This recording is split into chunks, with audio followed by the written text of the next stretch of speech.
Web design tutorial সিরিজে আপনাদের সবাইকে স্বাগতম।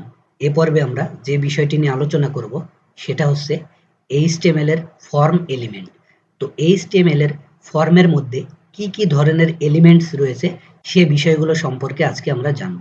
এখানে দেখুন, দি HTML form element can contain one or more of following form element.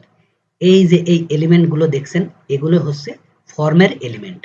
তো প্রথমে যেটি রয়েছে ইনপুট, তারপরে লেবেল, তারপর সিলেক্ট, তারপর টেক্সট এরিয়া, তারপর button, field set, legend, details, output, option, OPT, group. তো এগুলোর মধ্যে আমরা যেটি দেখেছি সেটি হচ্ছে ইনপুট, লেবেল, টেক্সট এরিয়া, এগুলো আমরা দেখেছি। তো আস্তে আস্তে আমরা আমাদের এই বাকি এলিমেন্টগুলো দেখার চেষ্টা করব। তো সর্বপ্রথম আমরা যেটি দেখব সেটি হচ্ছে সিলেক্ট। এই এলিমেন্টটা সম্পর্কে আমরা জানব। এই এলিমেন্টটা কিভাবে লিখতে হয় HTML এ সেই বিষয়টি আজকে আমরা দেখব। তো চলুন আমরা শুরু করি। গত পর্বে আমরা এই বিষয়টি দেখেছিলাম। এখন আমরা যেটি করব, এগুলোর কোনো দরকার নেই। আমাদের এই যে এই অ্যাকশন, তারপর টার্গেট, এই অ্যাট্রিবিউটগুলোরও কোনো দরকার নেই। এখন আমরা যেটি করব সেটি হচ্ছে সিলেক্ট। এই এলিমেন্টটা সম্পর্কে আমরা জানব। এই এলিমেন্টটা কিভাবে লিখতে হয় আমরা সেটি দেখব। প্রথমে আমাদের যেটি করতে হবে, সিলেক্ট এই কথাটি লিখতে হবে। দেখুন, আমরা সিলেক্ট লেখার সাথে সাথে আমাদের যে অটো ইনডেনশন ছিল সেগুলো চলে এসেছে। এগুলো হচ্ছে প্লাগইন রয়েছে, এই প্লাগইনটা আমার ইনস্টল করা আছে, এজন্যই আমি সিলেক্ট লেখার সাথে সাথে এটা অটো চলে আসছে। আপনাদের এটা নাও আসতে পারে। সো প্রথমে এগুলো আসবে না, সিলেক্ট এই এলিমেন্টটি নিব, তারপরে এর মধ্যে আমরা যেটি করব অপশন, এই কথাটি লিখব। এই অপশনের মধ্যে আমরা আমাদের ভ্যালুগুলো বলে দিব।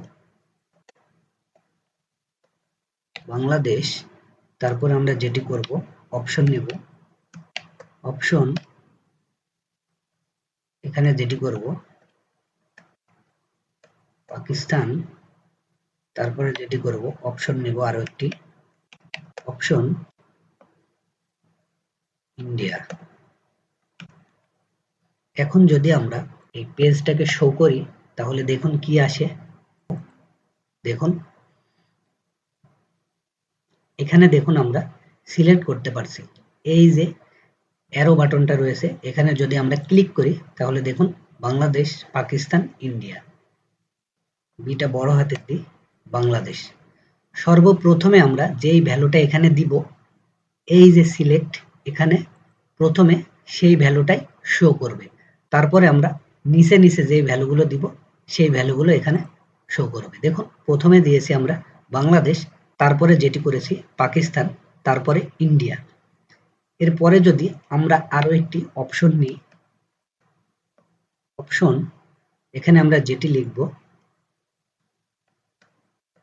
চাইনা। এখন যদি আমরা রিফ্রেশ করি তাহলে দেখবেন আমাদের সিলেক্টের মধ্যে কয়টা অপশন রয়েছে, চারটা। এখানে চারটা কান্ট্রি শো করবে। দেখুন, প্রথমে বাংলাদেশ, তারপর পাকিস্তান, তারপর ইন্ডিয়া, তারপর চায়না।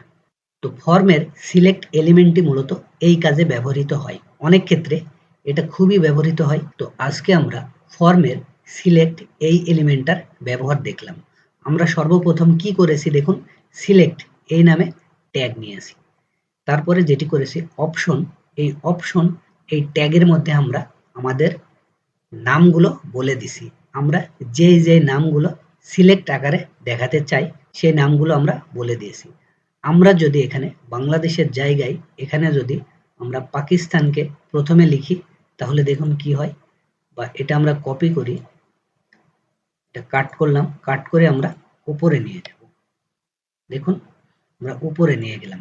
এখন যদি আমরা আমাদের পেজটাকে রিফ্রেশ করি তাহলে দেখুন কি হয়।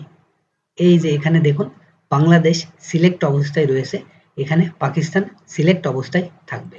দেখুন, পাকিস্তান সিলেক্ট অবস্থায় রয়েছে, কারণ এখানে দেখুন সর্বপ্রথম আমরা যে অপশনটা নিয়েছি সেই অপশন ট্যাগের মধ্যে আমরা পাকিস্তানকে দিয়ে দিয়েছি, এজন্যই সিলেক্ট অবস্থায় পাকিস্তান রয়েছে।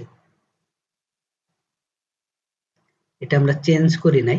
HTML ফর্ম এলিমেন্ট, এখানে টার্গেট অ্যাট্রিবিউট হবে না, এখানে হবে এলিমেন্টস। h1 ট্যাগের মধ্যে আমরা HTML ফর্ম এলিমেন্টস এই কথাটি লিখলাম। আমরা রিফ্রেশ করি, দেখুন এভাবেই সিলেক্ট এলিমেন্ট নিয়ে কাজ করতে হয় বা লিখতে হয়। তো আজকে এ পর্যন্তই, সবাই ভালো থাকবেন, ধন্যবাদ।